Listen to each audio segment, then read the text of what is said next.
कोई कल्पना कर सकता है कि अभी दिवाली को गए 2 दिन हुए हैं और छठ मैया का बहुत बड़ा त्योहार कल शुरू हो रहा है और इस बीच मैं लाखों माताओं बहनों को यहां देख रहा हूं। ये अपने आप में मेरे लिए तो एक बहुत बड़ा सुखद आश्चर्य है। मैं सोच नहीं सकता हूं कि बिहार हो, छठ मैया का पर्व कल हो और आज हमें आशीर्वाद देने के लिए ये महिलाएं, माताएं, बहनें, बेटियां, जहां मेरी नजर जा रही है, माताएं, बहनें मैं देख रहा हूं। आप हमें आशीर्वाद देने आए हैं, ये हमारी बहुत बड़ी शक्ति है।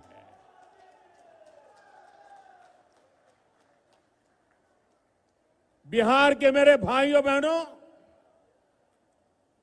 हमने जंगल राज को सुशासन में बदला।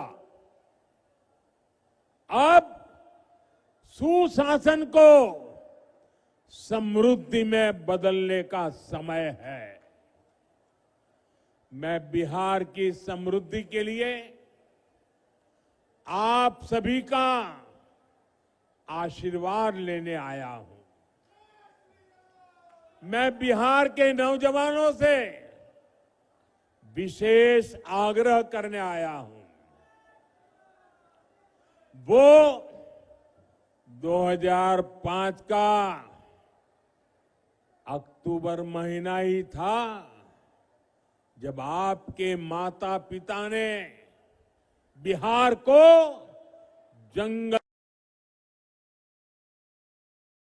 राज से मुक्त किया था, उसको चुना था। अब 2025 का ये अक्टूबर और नवंबर आपके लिए नए अवसर भी और एक बड़ी जिम्मेवारी लेकर आया है। आपको अपने और बिहार की आने वाली पीढ़ियों के लिए समृद्ध बिहार बनाना है। आपको अपने एक वोट की ताकत समझनी है। आपके एक वोट से ही बिहार की समृद्धि तय होगी। विकसित भारत बनाने का संकल्प मजबूत होगा। साथियों, जब से बिहार चुनाव की घोषणा हुई है, तब से हम एक चीज साफ साफ देख रहे हैं। एक तरफ एनडीए है, नीतीश जी, मांझी जी, उपेंद्र जी, चिराग पासवान जी, ये सूझबूझ से भरा हुआ नेतृत्व है। इसको भाजपा की हमारी टीम, दिलीप जी, सम्राट चौधरी जी, विजय सिन्हा जी से और मजबूती मिलती है। वहीं दूसरी तरफ लाठियां भाज रहा महागठबंधन है। ये लोग कैमरे पर आकर कुछ भी बोले, लेकिन पीठ पीछे एक दूसरे की खाल खींच रहे हैं। इस महागठबंधन में, महागठबंधन में अटक दल है, लटक दल है, भटक दल है, झटक दल है और पटक दल है। आरजेडी बीते 2 दशक में कोई चुनाव नहीं जीती, लेकिन अपने अहंकार में अटकी हुई है। इसी अहंकार में इन्होंने जेएमएम को झटक दिया। कांग्रेस 35 साल से बिहार में आरजेडी की पिछलग्गू बनी हुई है। इस बार आरजेडी ने उसको फिर पटक दिया। इन लोगों ने वीआईपी को भी भटका दिया।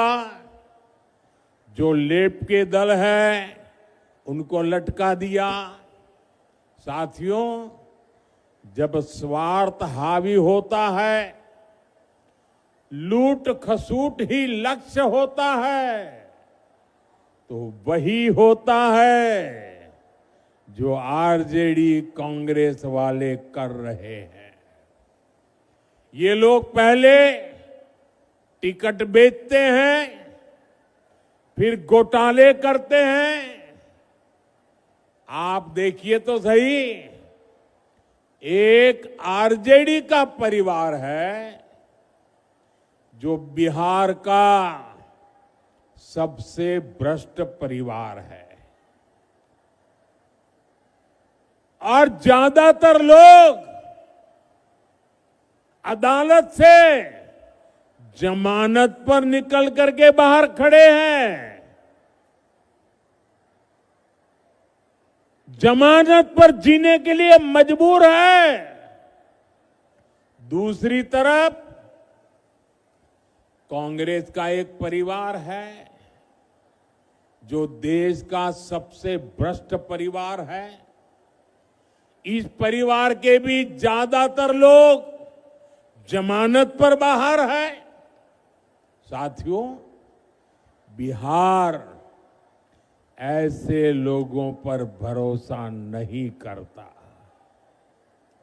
और इसलिए पूरे बिहार में एक ही नारा गूंज रहा है। एक ही नारा गूंज रहा है, नई रफ्तार से चलेगा बिहार जब फिर आएगी एनडीए सरकार। साथियों, मैं जो बातें कहने जा रहा हूं, मैं चाहूंगा कि बिहार का नौजवान उन्हें ध्यान से सुने और उन पर जरा गौर करे। जंगल राज वालों ने सिर्फ अपने बेटे बेटियों का भविष्य बनाया, बिहार के नौजवानों का भविष्य तबाह कर दिया। और ये बात बेगूसराय का हर घर जानता है, हर कोई महसूस करता है। साथियों, हमारे श्री बाबू ने बेगूसराय को औद्योगिक केंद्र बनाने के लिए काम किया था। उनके प्रयास से यहां अनेक प्रकार के उद्योग आए। एक समय था जब यह क्षेत्र देश के प्रमुख औद्योगिक केंद्रों में से एक था।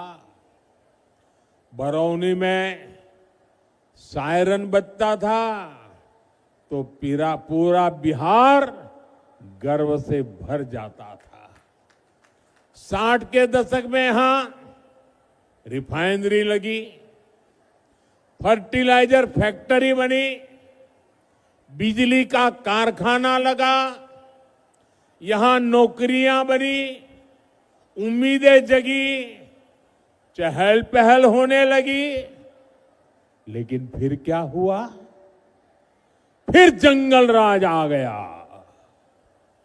धौंस, धमकी और डर का वो काला दौर जिसने बिहार के उद्योगों पर ताले लगा दिए,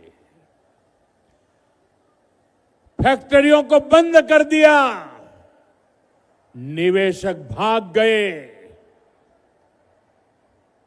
ये ताले फैक्ट्री पर नहीं, आपके भविष्य पर ताले लगा दिए थे। जंगल राज ने सिर्फ कुछ फैक्ट्रियां बंद नहीं की, बल्कि बिहार के नौजवानों के भविष्य को अधर में लटका दिया था। बरौनी, बेगूसराय को एक सदी पीछे धकेल दिया। जिस आरजेडी ने बिहार को पलायन का अभिशाप दिया, उसके नेता आज बड़ी बड़ी बातें करते हैं। साथियों, एनडीए सरकार के लिए विकास सबसे बड़ी प्राथमिकता है। हम जानते हैं कि जब औद्योगिकरण होगा तो नौकरियां भी आएगी। इसलिए हमने सबसे पहले बिहार को जंगल राज से मुक्त किया। जब बिहार में कानून का राज लौटा तो उद्योगों के लिए भी माहौल बना। 2014 में डबल इंजन की सरकार बनने के बाद इसे और गति मिली। आज आप देखिए, हमारा बेगूसराय न सिर्फ अपने औद्योगिक पहचान वापस पा रहा है, बल्कि देश का एक बड़ा इंडस्ट्रियल हब बनने की तरफ आगे बढ़ रहा है। बरौनी का खाद कारखाना जंगल राज में बंद पड़ा था। हमने ठाना कि इसको फिर से चलाना है और इसके लिए गैस की जरूरत थी। गैस बिहार में थी नहीं। गैस पहुंचाने के लिए हमने पीएम ऊर्जा गंगा योजना बनाई। हजारों करोड़ रुपए लगाए। पश्चिम बंगाल से बिहार के लिए गैस पाइपलाइन बिछाई ताकि बिहार के नौजवानों को रोजगार मिले और किसानों को पर्याप्त खाद मिल सके। आज इससे हजारों परिवारों की रोजी रोटी चल रही है। साथ ही यहां हजारों बहनों की रसोई में पाइप से सस्ती गैस भी पहुंच रही है। साथियों, जंगल राज वालों ने बरौनी रिफाइनरी को भी अपने हाल पर छोड़ दिया था। हमने उसमें नया जीवन डाला। हजारों करोड़ का निवेश किया। अब यहां नया पेट्रोकेमिकल प्लांट बन रहा है। इससे यहां प्लास्टिक उद्योगों को बल मिलेगा। छोटे और लघु उद्योग लगेंगे। युवाओं के लिए हजारों नए रोजगार बनेंगे। बरौनी डेयरी के विस्तार से हमारे पशुपालकों और किसानों की कमाई बढ़ रही है। अब बेगूसराय एक टेक्सटाइल हब भी बनता जा रहा है। कई कंपनियां यहां कपड़ा बनाने की फैक्ट्रियां लगा रही है। बेगूसराय में एक के बाद एक मल्टी ब्रांड शोरूम खुलते जा रहे हैं। बड़ी बड़ी कंपनियां यहां आ रही हैं। बड़ी बड़ी गाड़ियों के शोरूम यहां खुल गए हैं। अच्छी बिजली सप्लाई ने यहां के उद्योगों को नई ताकत दे दी है। और इतना ही नहीं, मुझे कोई कह रहा था कि मिठाई की इतनी ज्यादा दुकानें खुल गई है कि पूछो मत। साथियों, नीतीश जी के नेतृत्व में बीते सालों में करीब 50 लाख रोजगार बिहार में बने हैं। शिक्षा हो, पुलिस हो, हेल्थ हो, सब जगह रिकॉर्ड भर्तियां की गई हैं। आने वाले 5 सालों में इससे भी अधिक रोजगार बने, ये संकल्प लेकर हम चल रहे हैं। हम बिहार के जिले जिले में मेडिकल कॉलेज बना रहे हैं। यहां बेगूसराय मेडिकल कॉलेज पर भी काम चल रहा है। गांव गांव आयुष्मान आरोग्य केंद्र बन रहे हैं। इससे doctor, nursing staff, paramedical staff, ऐसे अनेक रोजगार बनेंगे। साथियों, आपको याद रखना है, आरजेडी कांग्रेस का नाम सुनते ही ये निवेशक भाग जाते हैं। जो नौकरी का लालच देकर गरीब का खेत अपने नाम लिखवाते हैं, ऐसे लोग नौजवानों को कभी नौकरी नहीं देंगे।